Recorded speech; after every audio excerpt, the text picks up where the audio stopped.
Hi friends, முட்டைக்கோஸ் சாம்பார் எப்படி செய்யலான்னு பார்க்கலாங்க. ஒரு கடாயில் 2 ஸ்பூன் ஆயில் சேர்த்துக்கலாம். 1/4 ஸ்பூன் கடுகு சின்னதாக லைட்டாக கட் பண்ணி வச்சுருக்கோங்க, அதை சேர்த்துக்கலாம். கொஞ்சம் கருவேப்பிலை, 2 பழுத்து தக்காளி நீல வாக்கில் கட் பண்ணி வச்சுருக்கோங்க, அதை சேர்த்துக்கலாம். தேவையான அளவு உப்பு சேர்த்துக்கலாங்க. நல்லா ஆயில் பிரிஞ்சு வந்ததுக்கப்புறம் முட்டைக்கோஸ் கட் பண்ணி வச்சுருக்கோங்க, அதை சேர்த்துக்கலாம். நல்லா வதக்கி விட்டுக்கலாங்க.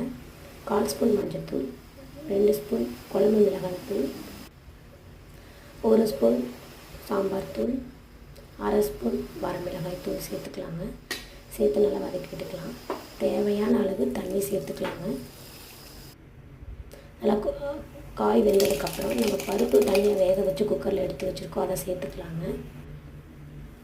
ஒரு லெமன் சைஸ் புளிக்கரைசல் சேர்த்துக்கலாம்.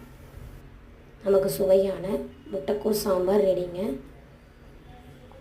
தேங்க்ஸ் யுவர் வாட்சிங்.